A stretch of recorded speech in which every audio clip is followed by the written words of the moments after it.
Titanfall 2's multiplayer is enjoyably familiar but excitingly upgraded. That's what we're going to be discussing for our Titanfall 2 multiplayer preview. I'm James from GamesRadar, and joining me to expand on that point is David Horton. Hello. So Dave, you've been hands-on with Titanfall 2's multiplayer. So hands-on. I've played like a day of it with everything unlocked. Awesome. Eventually. So played with all the toys, all the guns, all the new abilities, and they're great. Well, then you are primed to tell us what is new this time. Right, it's interesting because it's not one of those sequels that comes along and goes, here's the brand new gimmick, this is what we changed. It's a lot smarter than that. It knows that Titanfall multiplayer works on a lot of really nice smaller systems integrated really well, and it just floods that with new stuff that works in a much better way. And the key thing is your new pilot abilities. In the first one, you had those burn cards, which would give you a little certain buff. Yeah, one for per like round. One match. Yeah, one per round. And it was all right, but it felt a bit fluffy. Now they've got rid of that. They've replaced that with these new abilities, which you unlock as part of a proper upgrade system. They become part of your loadout when you put them in there.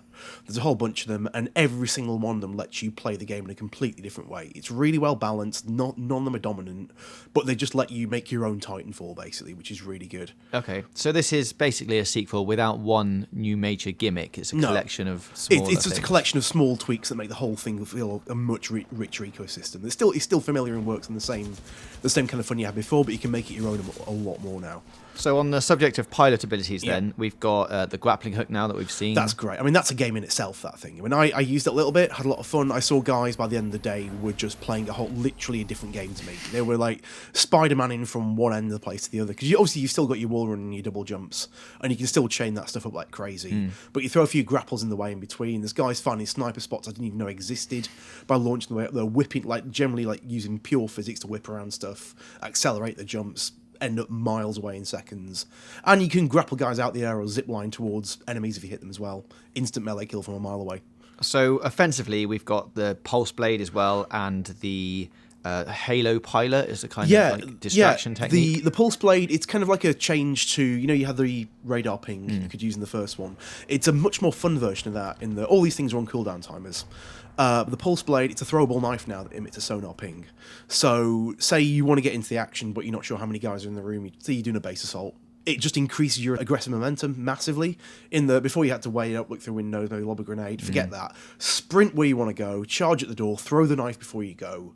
Like a second before you arrive, the radar ping will go off. You can see exactly what's in there and just murder it straight away. Does it highlights players on the map? Yeah, in a localized vicinity, but it's quite wide. I mean, it doesn't do the whole map, but it's more for kind of if you've got a particular point you want to attack, hurl that in, and you don't have to slow down for a second. Just get straight in there and do it. And for the more defensive players, there's the A wall as well. Right? Yeah, the A wall's great fun.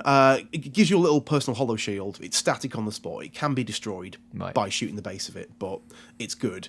But the real kicker on it is that it will amp up any bullets you fire out of it. So if you it limits your angles of attack, but if you place it, it's more of a strategic plan thing. If you place it in the right spot, where you say there's going to be a choke point, everything you fire through that shield then will be massively cranked up in terms of stopping power.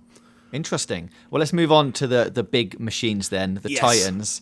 How are they different this time? There's 6 different types. There's 6 now, yeah. I mean, there were a couple of different archetypes in the first one. This time around, they take all 6 from the campaign, which all have massively diverse strategic purposes now. You've got everything from there's a big hulking incendiary guy who just puts down flame, does over effect, puts down mines around him to just kind of to box people in or keep himself with a perimeter. There's a sniper who's got this giant predator style laser cannon on his shoulder, which takes a while to charge but does crazy damage if you land a hit with it. There's a guy called Ronin who's basically a melee dude. He's like the small, lighter, nippy one in the first one. He's like that but with a giant sword. Who can do, when you get his supercharged up, he can do crazy melee damage with it. And he's got to be super close, so he's also super weak, but he can be really painful. The interesting thing is it's, again, because it's about just diversifying systems rather than doing one big cool trick, it makes the whole thing, it makes Titan on Titan fighting a lot more gratifying now. Because, I know Respawn have compared it to Street Fighter in terms of the way they were thinking. Yeah, that seems mad. It sounds mad because it's Street Fighter or giant robots. But it makes sense because the philosophy comes from different character matchups, basically. Yeah. Where say, Ryu versus Bison's one thing and Chun-Li versus Sagat's a completely different thing.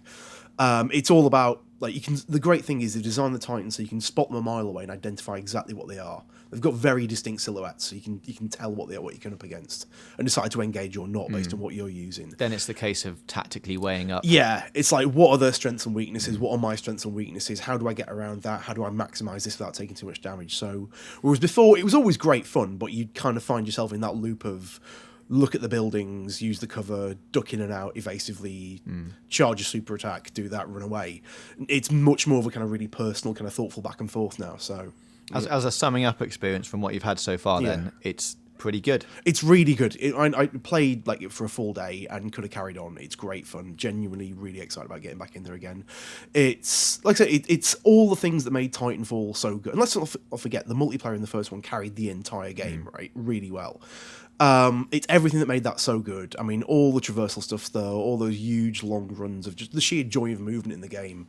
The level design's still amazing in terms of, not realising how many amazing platforming routes are built into it until you accidentally hit one and find yourself half a mile away from the map in like 10 seconds. All that stuff's still there. It's just the entire ecosystem that's bedded on top of or bedded into. It's kind of like depth through breadth, basically. It just feels much richer and a lot more gratifying long term. Awesome. Well, that's a brief look at Titanfall 2's multiplayer. We will have a full review on the single player and the multiplayer coming up on the channel on Monday, so stay tuned for that. And for more gaming news, reviews, previews and features, keep it here on GamesRadar Plus.